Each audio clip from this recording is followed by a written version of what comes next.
Hello, good afternoon, and welcome to likely the last one of these little detail appreciation videos here. So, well, let's go ahead and get to it. First of all, did you know that there was a Prevailing Element system in this game? Basically, that's over here. So, as far as Prevailing Element, this is something that pops up after you get Shamans. Now, interestingly enough, it's something that's always technically present there, but yeah, until you get them, you don't really usually see it around much. That said, did you actually know there's a little bit more to that as well?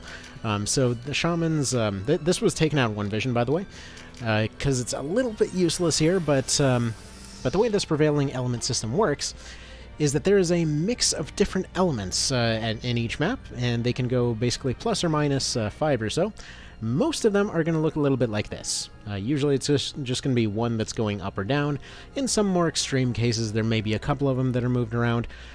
This basically just gives you +5 or -5 to damage of a particular element at a particular time on a particular day. But yeah, for the most part, this is another one of those mechanics that's kind of in there, but doesn't really play too much of a part. It's just kind of cool to see it there. And additionally, it's cool to see that the UI actually displays this stuff once you get Shamans in your team. Alright, next up in terms of cool UI changes, because I guess that's just going to be a running theme today. Actually, speaking of cool UI stuff, I wonder how many folks are aware of the fact that, yeah, you actually have a full action log that displays everything that potentially happened during a fight, as well as little replays of all of them. I know most folks know about the chariot mechanic, but not many folks know about the fact that you can actually bring up a full action log that says what happened there. So next up, we're going to be going over... yeah, whatever, let's just go back over to here. To another little UI change that's happening down in the music menu, because a surprising number of folks are surprised that when you actually recruit Yuria, she takes over as your music presenter over here on the music menu. Again, a little detail that they had no reason to actually bring up, but it's funny that it's there. Also, hot dang, they're skinny. That seems physically painful to be that skinny. I never really thought about it, but moving along here. Next up, let's go ahead and talk about alignments for a second here. So, interesting thing, lawful characters will not counter friendly units even if they're charmed. So yeah, as far as differences between them, neutral don't seem to do much of anything. Lawful are confirmed not to counter their own friendly units. But interestingly, I haven't found any hard evidence for this one, but based off of just kind of playing it for a while, I have a feeling that chaotic are more likely to steal your loot bags and cards in the middle of fights. Because I can't help but notice that, yeah, sometimes the AI will make extremely stupid moves in order to go steal the stuff that they can't even use. And more often than not, I've found that, yeah, they were the chaotic units. So I'm fairly certain about that one, but I don't have any hard evidence to back that up. Next up on the list, Earth Warlocks. So actually two things about Warlocks. First of all, you may notice over here, if you go over to skills that you can actually learn, command skills are only draconic magic, so okay, it's their new thing for the remake. Where's the other elements? So, considering that Matsuno didn't seem to care for OB64 very much, it's amazing how many 64 references there are in this one, because just like in that one, they need outside help in order to actually learn any of the elemental abilities. And another cool little thing with them is that it's not... Okay, so objectively, in most cases, you're usually better off going Earth on Warlocks. It just gives them a whole lot of really good shutdown options and things like that. Now, a lot of folks that I've spoken to seem to also typically run their vanilla, Warlocks with Earth. Again, just due to all the petrification and stopping moves and all of that. So why is Earth the best when it comes to Warlocks? Well, potentially a Black Queen reference there, because that was kind of their prevailing element there for quite a while. Well, I say quite a while. I mean, it's one game. Does that get to count as a while? It probably doesn't. Anyway, that was their thing in March of the Black Queen, so funny little mix of references there. Actually, for the longest time, I thought that this particular issue was something that they overlooked, and many reviews out there say that it's something that they overlooked. Thinking on it now, this is probably just a very ill-advised reference, I would say. But yeah, they can bring in all of those abilities from other places, so that's kind of fun. Next up, let's go ahead and talk about even more friggin' references down here. Let's see if I actually have any of them on this particular team. I might not. I'm not 100% certain. If not, we'll just have to go find one of the other teams. Yeah, I don't think this particular save has it. Let's go load up the other one. But speaking of other references, you know, it hasn't been 5 seconds since we had yet another Vagrant Story reference, and that would be the Roods. Wait a minute. What is going on with this save file here? Well, this is strange. Oh, this is when I think this is when I was setting up, yeah, this is when I was setting up a, like, roguelike Tactics Ogre. That's a whole other project. Anyway, let's go back to load here, figure out one that we actually want to use, and go on from there. Yeah, this one will work. Perfect. Let's go to our inventory, and go down the bajillion consumables. So this is actually kind of a two-parter. First one is going to be right around here, so the Rude Upright as well as the Rude Inverse. So these were kind of a big deal when it came to Vagrant Story, kind of a big part of the plot there. Yeah, as far as as far as different effects and whatever else, let's just say it's a very plot important item for that one, which funnily enough, I don't know if this was more of like a general fantasy trope thing, or if this actually was yet another reference to Vagrant Story, but yeah, the Grand Grimoire. Again, not really going into spoilers on that one, but we're just going to leave that one there. Anyway, another potential weird... This one's kind of more of a theory than anything that I have hard proof for, but let's go ahead and talk about Mr. Roderick here. So back in the SNES version, he was basically just a ghost that hung out down in the Palace of the Dead. You ran into him, and he was like, "Hey, check out! I got some of these, sweet finishers that I want to go show you. Isn't that pretty awesome?" And all well and good. But the thing is, in the remake, everyone already knows those finishers, right? Everyone already has them hanging around. So I kind of feel like the story is either like an alternate universe kind of thing, or it just panned out differently this time around, where he more or less had that information extracted from him. I mean, mechanically speaking, they were just taking something that a lot of folks never really got to see and putting it more in the forefront, which is kind of especially weird when you take all of the rare weapons and stuff and then shove them into the Palace of the Dead. I don't know, somebody thought it was a good idea. Anyway, but yeah. So I like to think that it's just an alternate universe version where he got captured and interrogated and then shoved into the Palace of the Dead instead of just dying and haunting the place. Alright, moving on here. Let's go ahead and talk about zoom out features. Because yeah, that square menu, it's on everything. You can zoom out of everything. You can tilt your maps in multiple directions. You can tilt your overworld map in order to actually move between locations faster. So if you ever need to pass time faster, it's way faster on this map right here. I mean, this applies all over the dang place, so it's just kind of fun that you can zoom out. Again, surprised a lot of folks don't actually know that one. I would have thought they would have discovered it on accident, but there we go.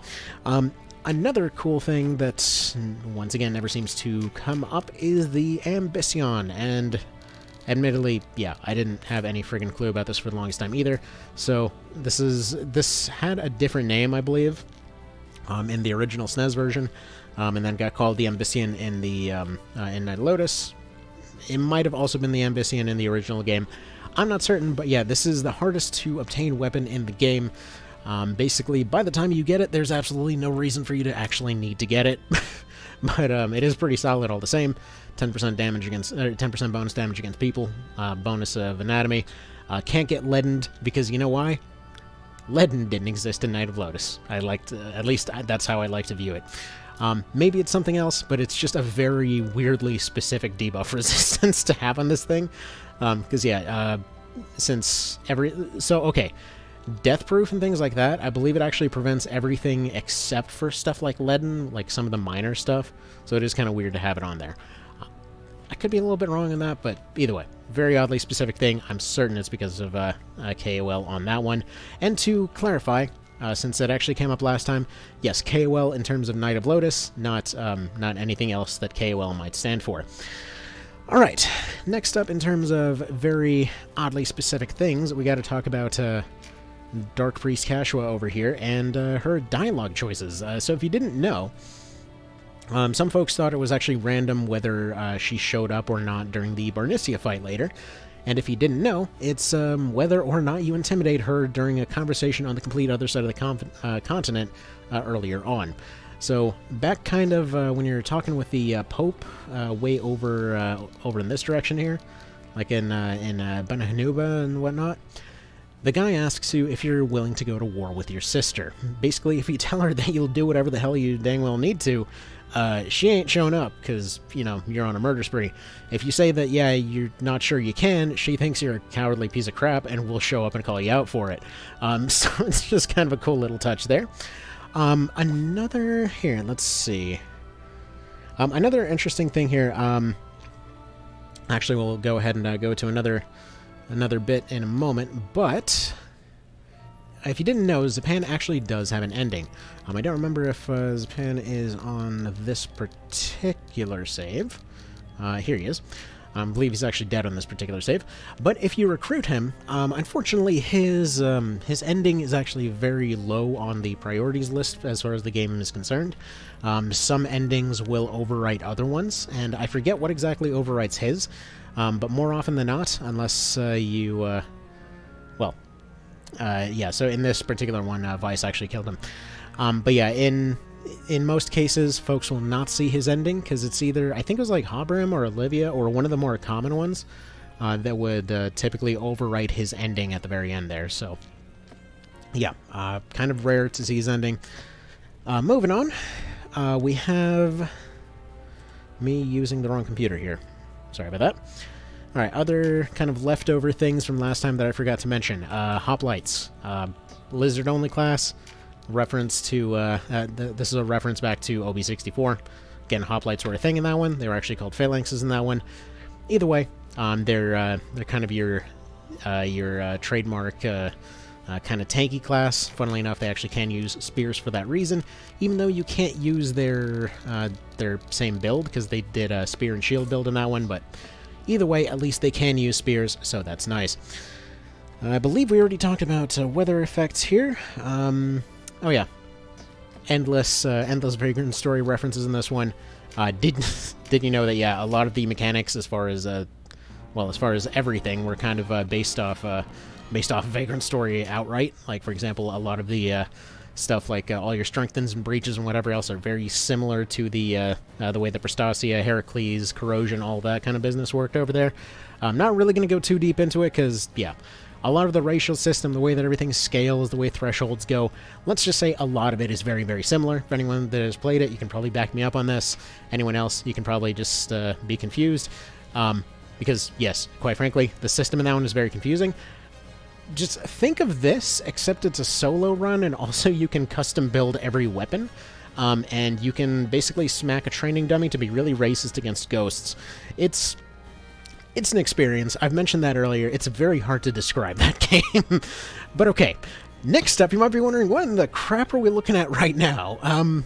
And yeah, you'd be amazed how many folks don't realize that the multiplayer button over here actually works. And guess what? The multiplayer mode is not what you think it is. It's not actually a standard multiplayer mode at all. In fact, it's a thing where you can upload and download parties, which, I mean, these days it's more like you send each other save files through Discord. But yeah, basically what you do is you make two parties, or you just use your own save file and you just make a challenge party. It's like, let's say we want to make a challenge party here, right? So we go over here, we take this one right here. It's an Order of Cool Patrol, sure. So this was the one from this one. You get 12 units. You set their AI to whatever the dang will, you know, whatever you really please here. So we go ahead and set this guy to a caster. We go ahead and set her to, you know, rear guard. We'll set her as a caster as well. Just kind of random party here. Why not? Everyone else is going to be melee unless you tell them otherwise. And so, okay, we're all set to go.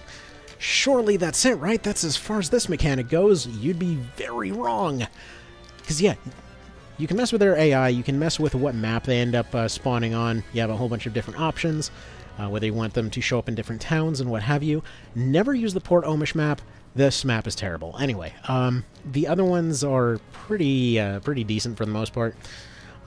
all of them are going to be open enough that they'll figure out some way to make it work. This one's pretty cool. I guess we'll go with that one. And guess what? You know the way that everyone has their dialogue in the game? You can set up all those triggers. Every single trigger in the game, and then some, you can actually trigger them to have dialogue. Like, let's say they get quickened, and, you know, you just make them say 1 for some reason, because they're suddenly number 1. They will say that as soon as anybody triggers a quicken on them. And you can set up a whole pile of different triggers for them. You can do this for every single character. You can have an entire, you know, little fan fiction situation here if you want. I mean, I have never seen anyone do it, but it's cool that it's there. Again, it's just one of those things where they put features and features and features and features, kind of assuming without necessarily knowing what people were going to do with it. And I will say, there's a project I've been working on in the background for a while that's kind of gone back and forth. I do plan to have a Dropbox of essentially 50 challenge parties for the vanilla game, 50 challenge parties for One Vision.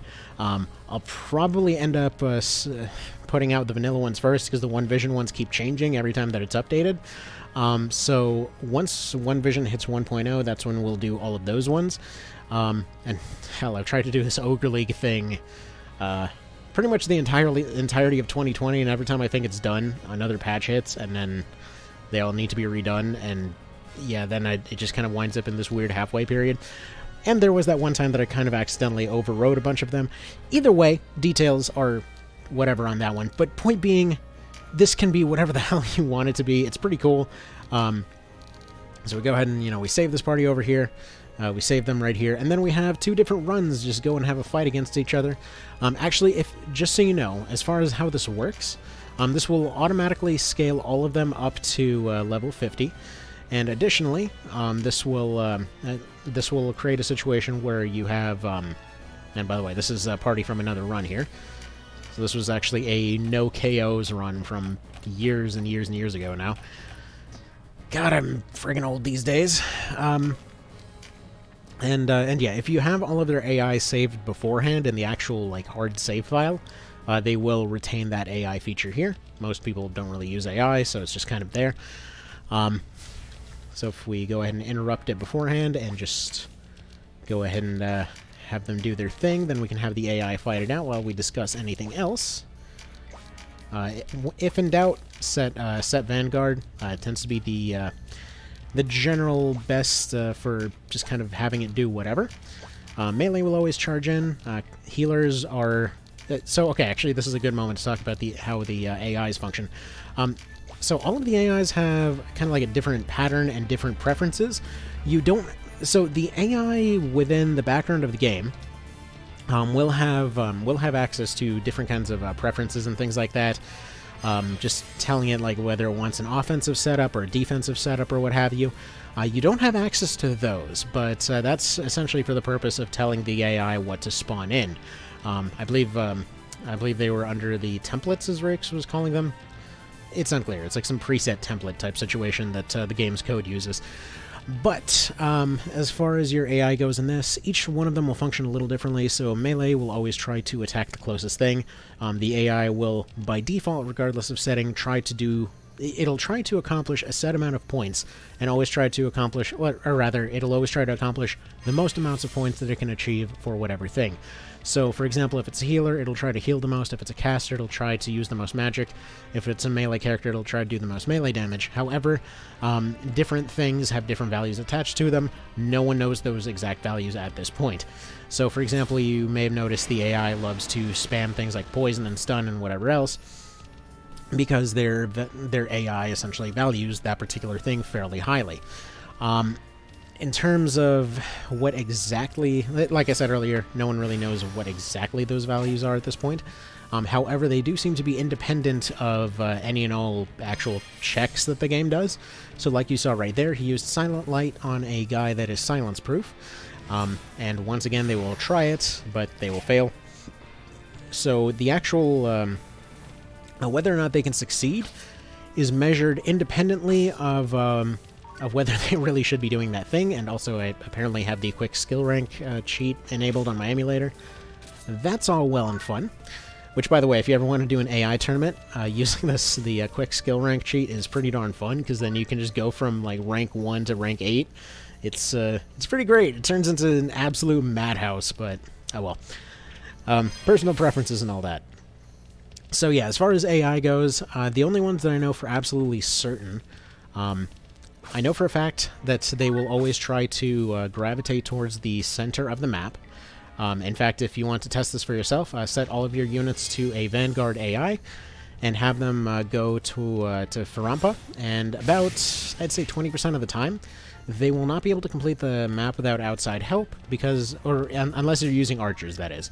I should have probably clarified using only melee units.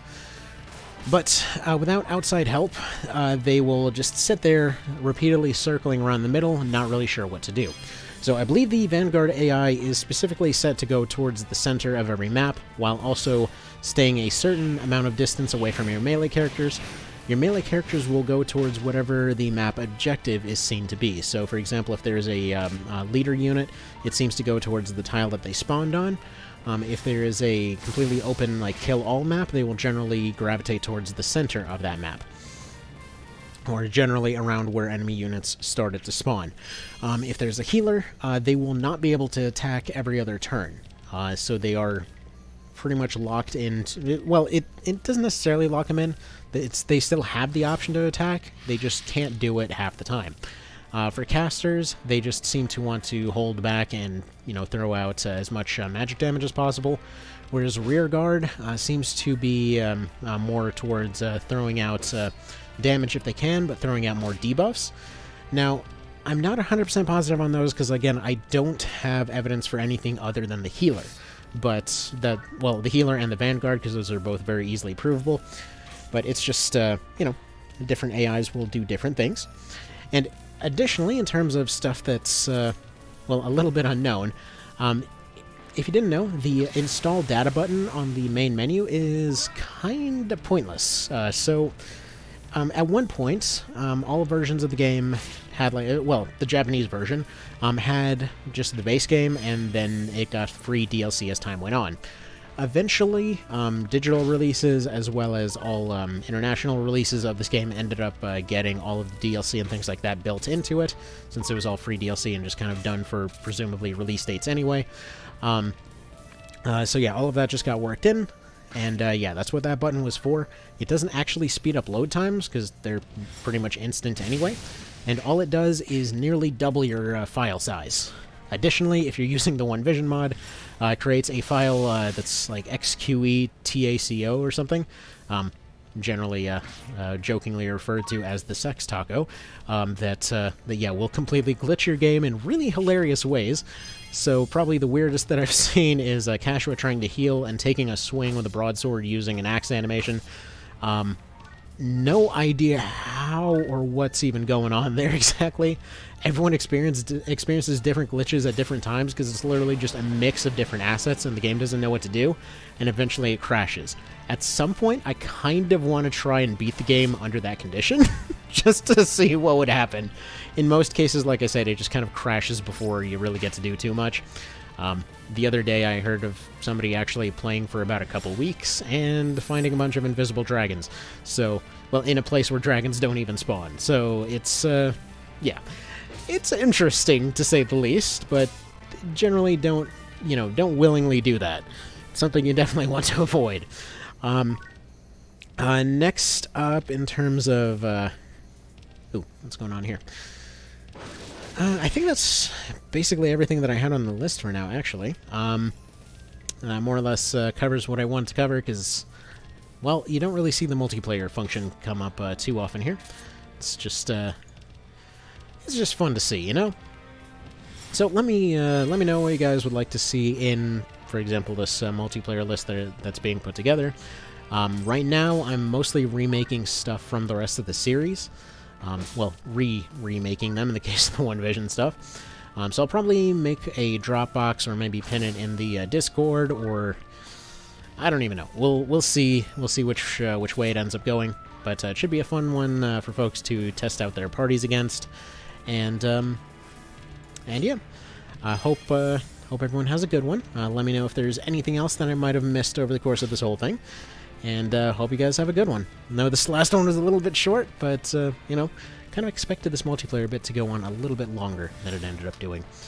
So you guys have a good one, take care, and stay safe.